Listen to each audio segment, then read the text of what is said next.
Well, hello. Welcome back to my channel. Just Shauna here to talk about some friggin' books with queer rep. I am recording this on the 21st of June. I am a bit delayed. I have not recorded a video in several weeks. Oops. So finally sitting down to record some videos, and Pride Month is almost over, but whatever. We can be full of pride all the time, right? And this is the Pride Flag book tag. I do have 2 answers for each prompt. So let's get into it. Number 1, Red for Life. A book with a spirited protagonist, totally proud of who they are, someone who gives you life. My first answer for this prompt is Lord Akaldama, whatever, however you pronounce it, but from Solus, from the Parasol Protectorate series.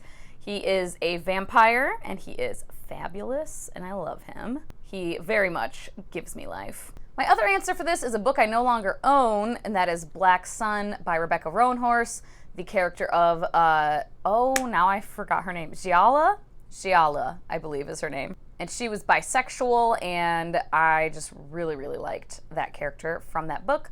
Unfortunately, I didn't care for the second book and basically did DNF it, and I don't think I'm gonna continue with the series. But I liked Giala. Number 2 is Orange for Healing, a book that made you, as the reader, find a deeper meaning or catharsis in your own life. Well, I lent out my paperback, and my hardcover is out there, and the Spanish version I have is back under here. But the book is City of Girls by Elizabeth Gilbert. This book does have some queer rep in it. We have lesbian characters that are pretty prominent characters. But just in general, that book definitely spoke to my soul, hence it being one of my favorite books of all time. And I've reread it many times and will continue to do so.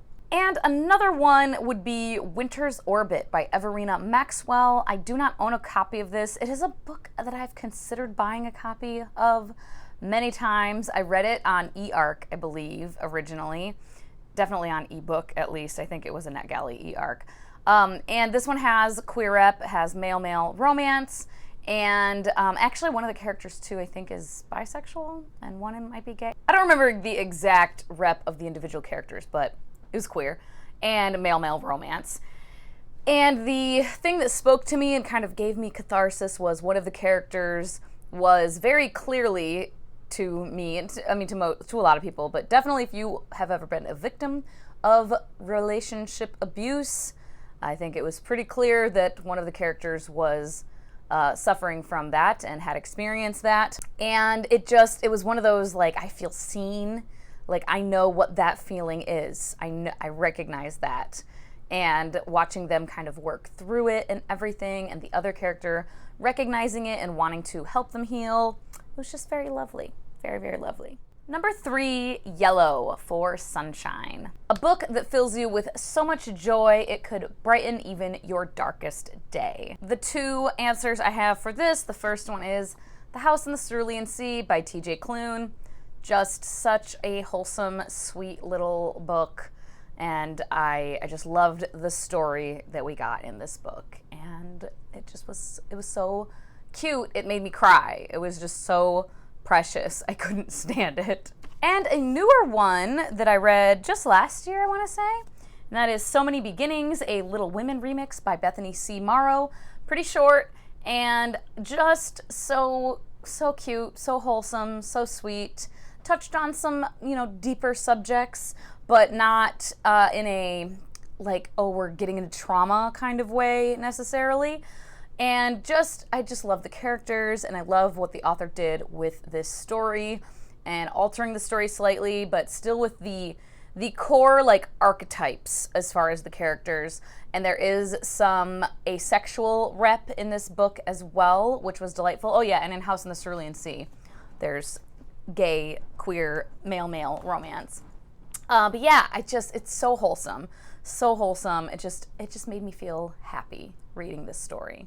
Number 4, Green for Nature, a book that is out of this world, a reality different to our own. The Final Strife, adult fantasy by Sada El Arifi, and one of my favorite books ever. I love it so much.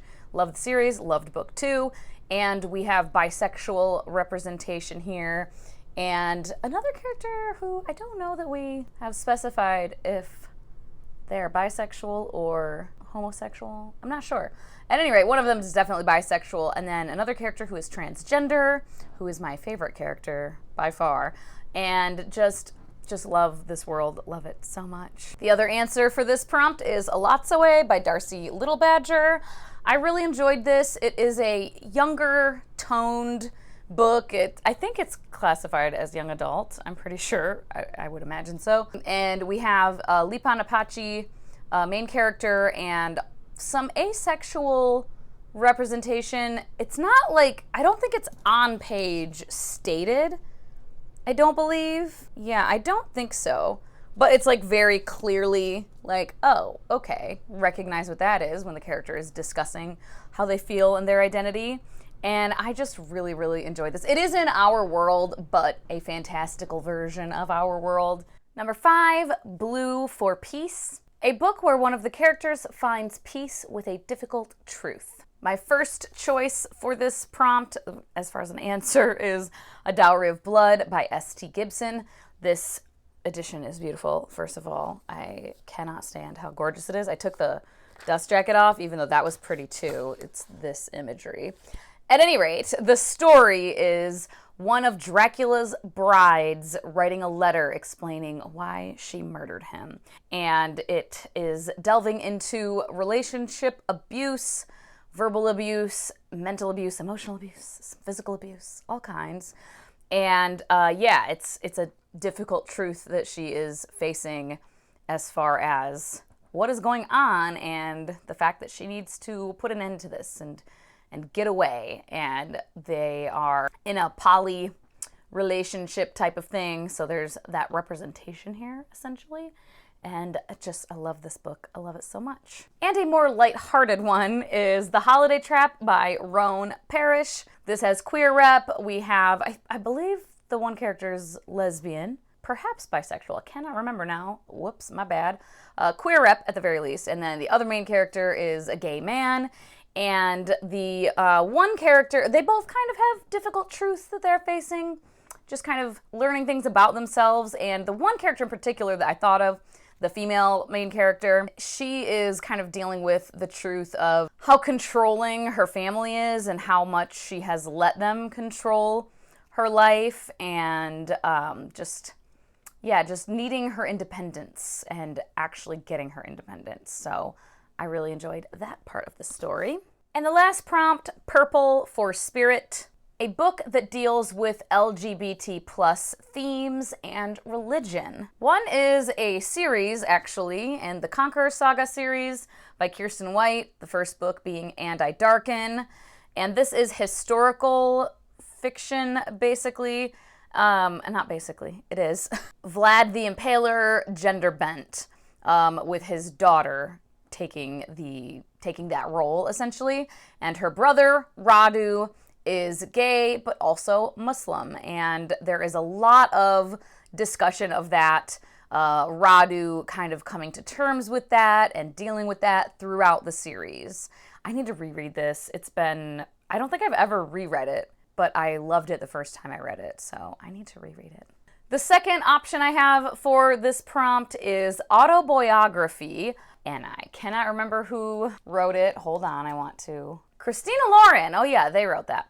And that one is contemporary, it's young adult contemporary, and it's a young boy dealing with being gay and Mormon.